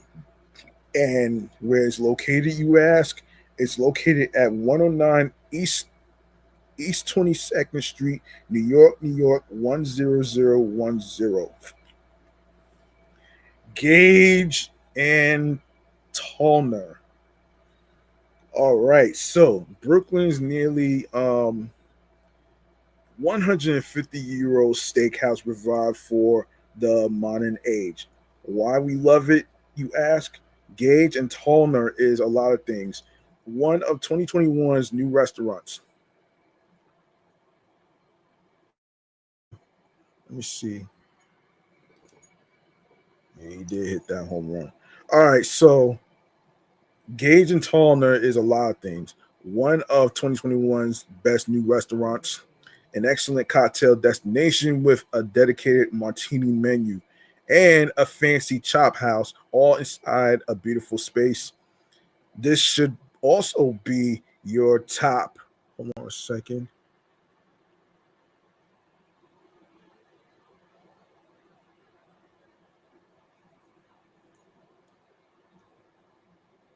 Yes, your top pick when dining with the steakhouse averse, as it has plenty of other excellent options to choose from.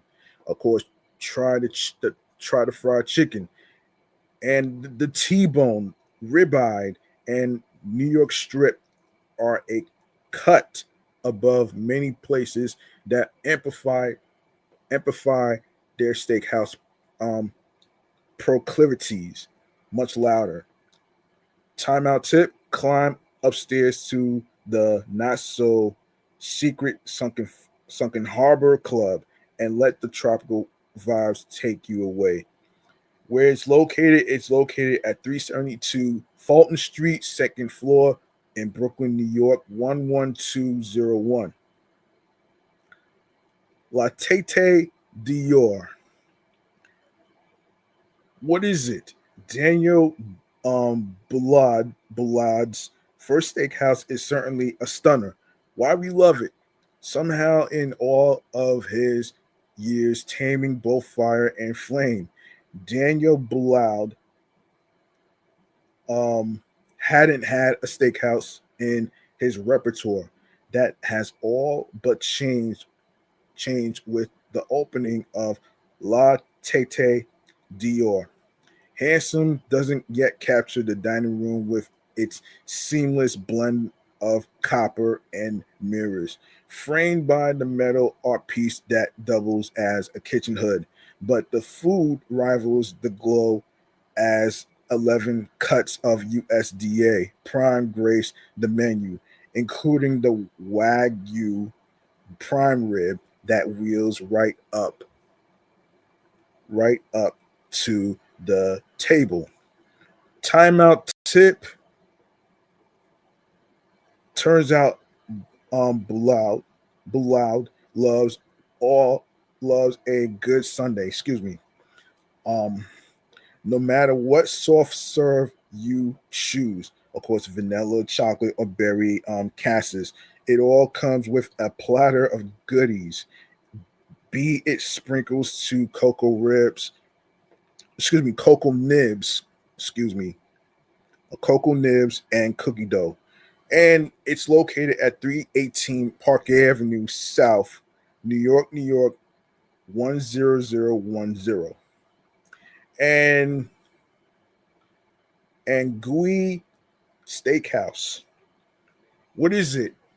A modern Korean steakhouse from Chef Sancho Shim. Why we love it? We've known that Chef Shim is master when it comes to meat.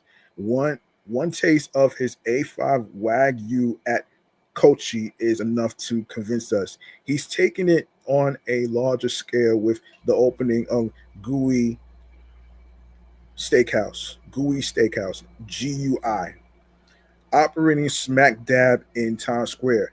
Among the flurry of the surrounding neighborhood, Shim creates a quiet blue-hued sanctuary, one where meats are dry aged with a rub of shio kombu before meaning the grill powered by um, Ben Choten charcoal. Timeout tip: Gui's Power lunch includes an app, an entree, and a dessert, all for $37, with the choice of a dry aged prime beef burger or steak frites for the picking. All we can say is choose wisely. Man, $37? Wow, that's an interesting price right there. $37. Let's see, $37. That's interesting.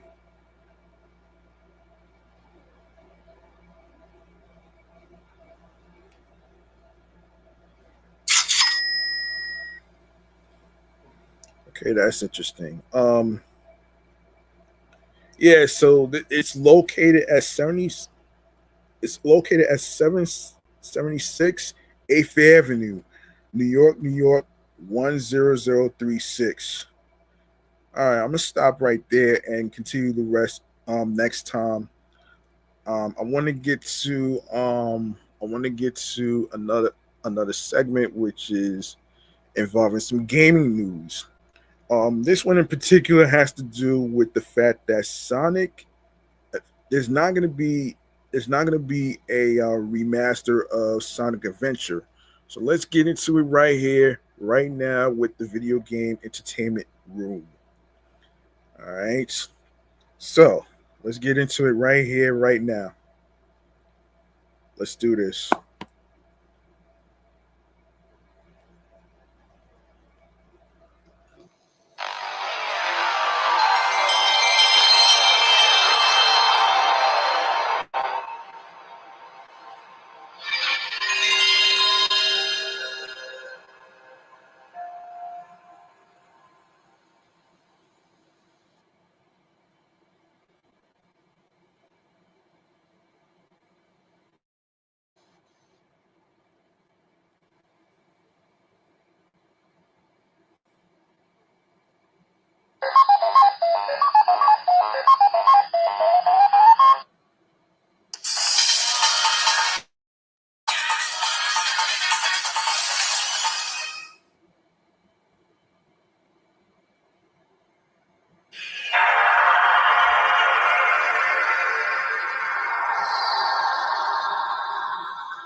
Here's a reason why that there's not going to be a remaster on Sonic Adventure. This is very important. I want to actually break this down. Though. So let me just find that story. Oh my gosh.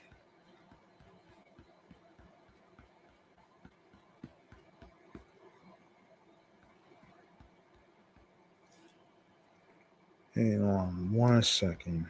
If I can find that story, where is it?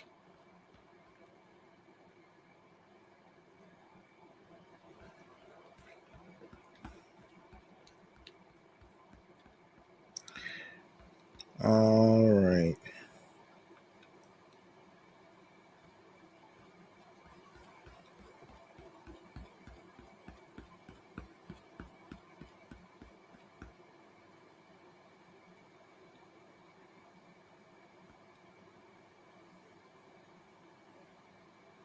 All right. Let me see.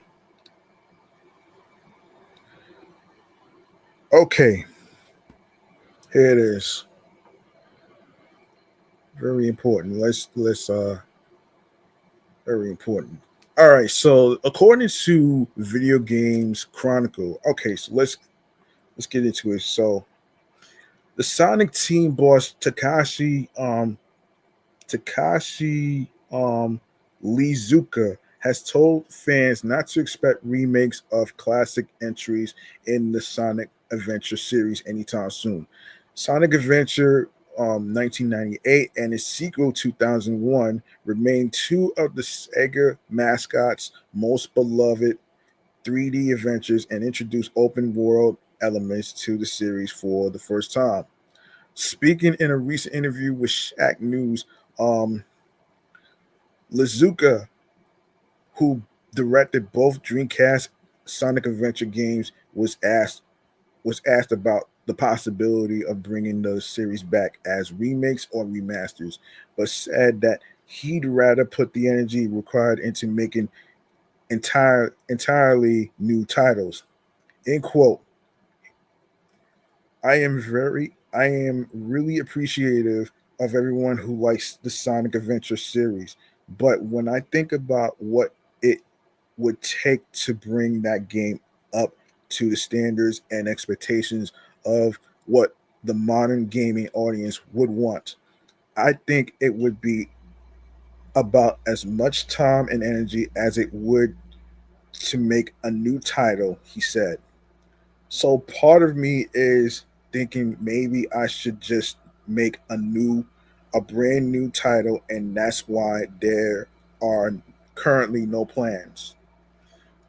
VGC, which is Video Games Chronicle, previously asked Lizuka in 2022 if he had any desire to continue the Sonic Adventure series with a potential third game.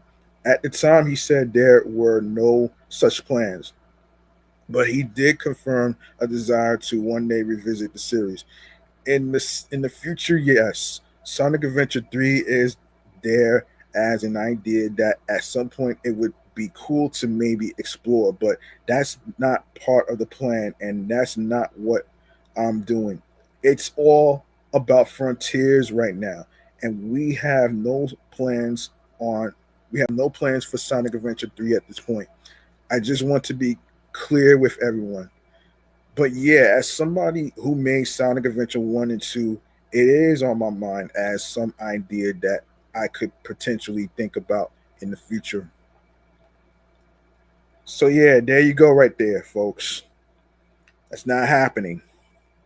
That's not happening anytime soon. And let's get into some other gaming news actually. So let's get into some other gaming news actually. So former PlayStation US boss Sean Layden says the prices of video games should have been rising every new generation to cover the increase in development costs. Layden, who was chairman of the company's worldwide studios group when he left Sony in 2019, shared his thoughts on video game pricing in a new feature by GamesIndustry.biz. On the topic of game prices increasing to $80, Layden noted that the cost of premium games had stayed the same for the past 20 years despite the combination of increased development costs and inflation. I think it's because everyone's afraid, he suggested. No one wants to be the first one to raise the price because you are afraid to lose traffic. So what you do is you just end up eating into your operating income, your profit margin. Layden said that by charging the same price for games while increasing game budgets at the same time, it's inevitable that companies make less net profit as a result. There, there were more sports cars in the parking lot in the PS1 era than there were in the PS4 era. Because if you are selling 20 million units at $60 for something that only cost you $10 million to make, that's different than selling 20 million units at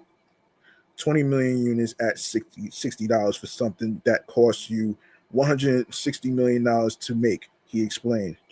According to the article, Layden then said that games should have increased in price with every new generation, but instead the industry's mantra has been as long as we grow, even though we're not making money, somehow we can't die. Layden said this way of thinking has now reached a crisis point because companies have now reached the stage where they have to sell millions of copies to make back development costs. The cost of construction is just way too high, he said. If you are going to spend over $200 million to build a game, your margins are super tight, unless you can expect to sell 25 million units. You, uh, um, yeah, unless you are a rock star, you should not expect to sell 25 million units. He also noted that they've already been kind of moving the median price point up anyway. Um, Even if the base price hasn't been rising thanks to the use of microtransactions and deluxe editions of games, the latter of which adds extra in-game content that has almost a zero cost to make. They said, okay, what if we maintain the price and then we nickel and dime you with the DLC, microtransactions, battle pass, season pass, whatever you want to call it, and try to make up the excess there, he explained. This generation has seen the first instances of standard edition games being sold for $80, with Nintendo launching Switch 2 alongside its first $80 title, Mario Kart World. Not all of these price increases have been successful. However, in June, Xbox said The Outer Worlds 2 would be its first $80 title as part of a broader increase in game prices. But the following month, it had to reverse its plans, dropping the price back down to 70 in line with current market conditions. Okay, all right. So,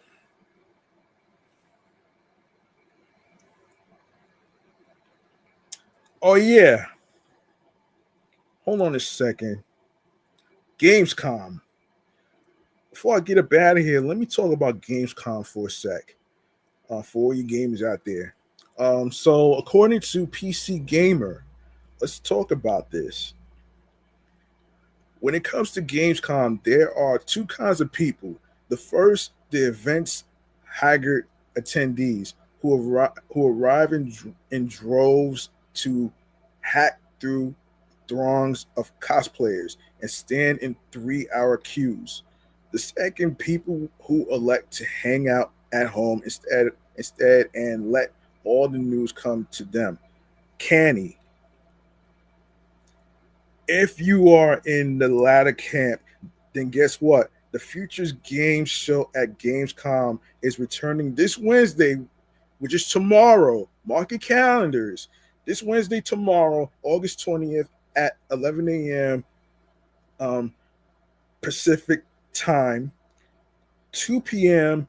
Eastern stand Eastern Eastern time, 7 p.m. BST, and 8 p.m.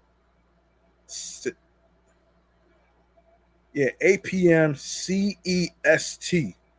It'll be a 90-minute extravaganza, way more Vaganza than is typical, with world premieres, exclusives, and stealth demo drops. You know all the stuff you tune into Gamescom for.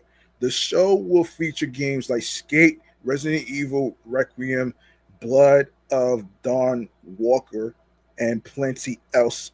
Um, Besides, you demanded, you demanded it, and FGS at Gamescom is finally doing it. It's finally bringing together Solid Shake and Lady Dem- Demeat Dimitrescu. The show will be hosted by none other than David Hayter, Hayter, um, and Maggie Robinson. So expect a good showing for people saying you are pretty good, and for at least like 12 guys to lose their hands. How to watch future game shows at Gamescom, you ask? The show will go out pretty much everywhere that can hold a stream, and you can catch it on Twitch, YouTube, Steam, X, Facebook, TikTok, Games Radar, PC Gamer, GameSpot, Billy, and more. Yeah, so there you go, right there. If English isn't your language of choice, who can blame you? None of these words sound like how they are written. It'll also go out in American Sign Language and British Sign Language YouTube premieres, as well as dedicated streams with localized subtitles in Spanish, German, French, Polish, Portuguese, Italian, Thai, Hindi, simplified, Chinese, Japanese, and Korean. Once the main event is over, stay tuned for FGS live from Gamescom right after a 40-minute showcase featuring even more trailers, announcements, and world premieres. Then come back a week later on Sunday, August 24th for the best of Gamescom to see what's hot on the show floor. You won't even have to queue. All right, so all right, let's wrap this up here, man. We're going to wrap this up right here in a bow.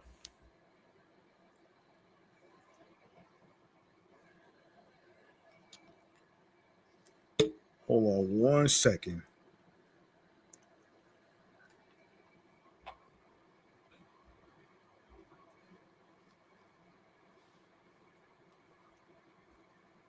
Hold on one second here.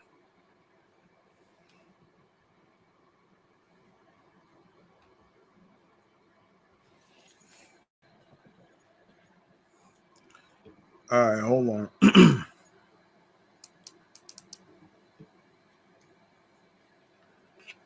Hold on.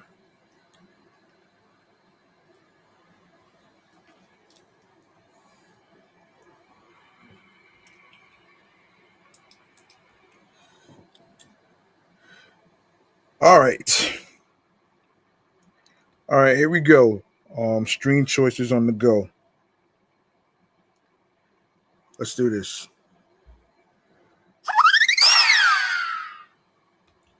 All right, make sure you follow Off the Meat Rack Chainz New York Avenue podcast on Facebook, Blue Sky Social, alongside with Threads and Instagram.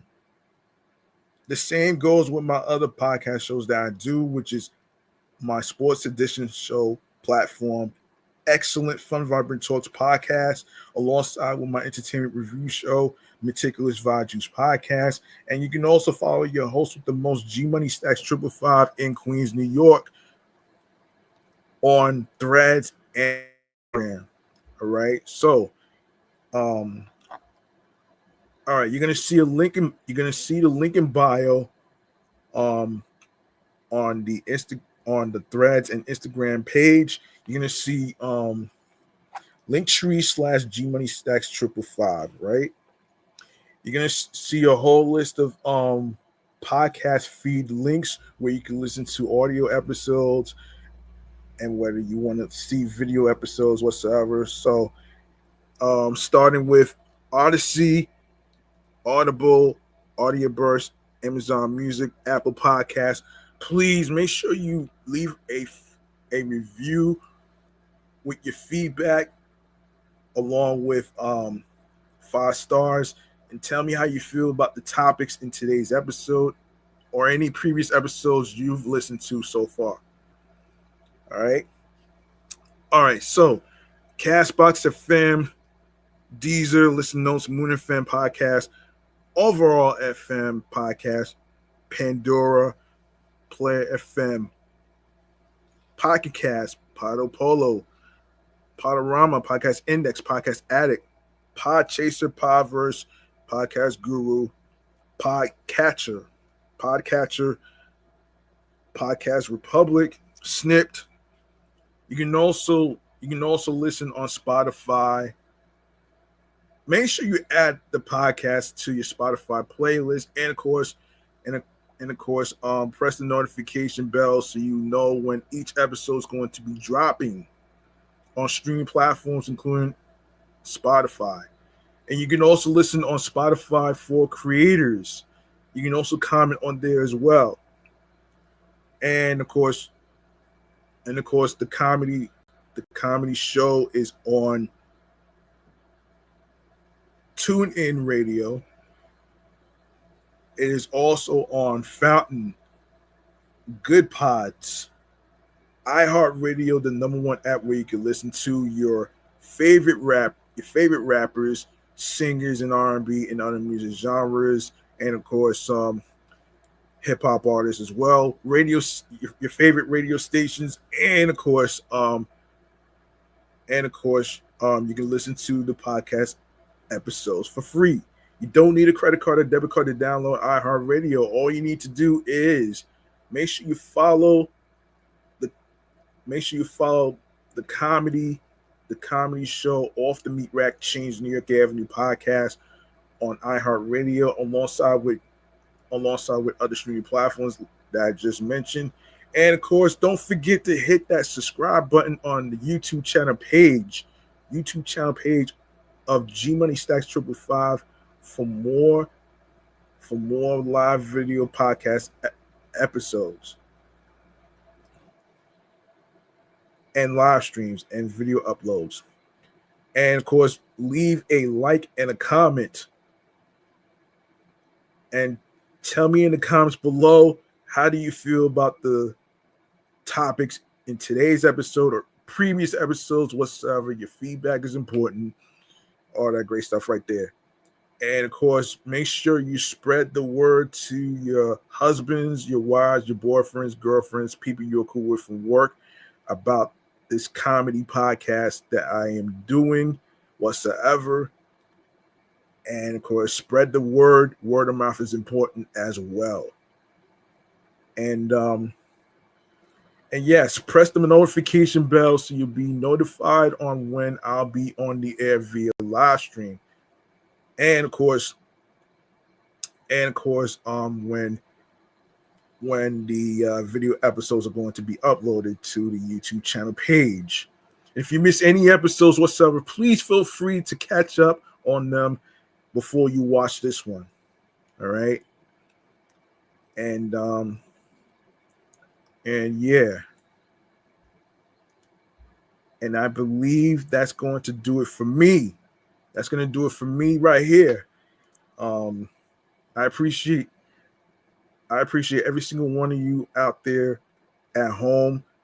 I'm your man, G Money Stacks, aka the Greginator, and most people know me as Greg. Thank you very much for listening, tuning in, and watching the show. You could have listened to any podcast in the whole world, but you chose to listen to this show right here, Off the Meat Rack Chainz New York Avenue podcast. Remember, the grind doesn't stop. Hard work pays off. If you want something, you have to work hard and earn it. It's not going to be given to you in a fucking silver platter. And like I always say at the end of my podcast recordings, follow your goals and dreams, and whatever you're trying to do in any career whatsoever, please don't let anybody stop you from doing what you love to do, whether it's creating a radio show, whether it's creating other careers that you're trying to do, whether you're trying to create a podcast and stuff. And like I always tell people, if you're starting a podcast, be yourself behind the microphone as you are recording and talking about your topics and stuff. All right. That's very important too. And of course, consistency, confidence is important. And to be on your P's and Q's creatively, mentally, emotionally, physically, and spiritually, that gets you into your zone alongside with tunnel vision. And also remember, when it comes to creating podcast episodes, it is a marathon, not a sprint. All right. I'm about to head up out of here. I'm about to catch up on the New York Mets and the Nationals game right now on my Android tablet and flat screen TV right behind me. All that great stuff. I'll be back with more new episodes and new topics whatsoever. And and of course, there's going to be more video game topics. There's going to be more of some topics in terms of restaurants, in terms of things. As a matter of fact, before I get up out of here, in case y'all want to know where you can go for those restaurants that I just told you, those steakhouses that's happening in Manhattan, let me just find that for you right here.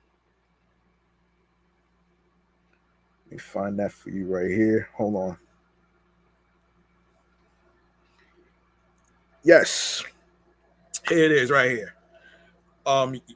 You can check out those restaurants, especially your articles, at www.timeout.com.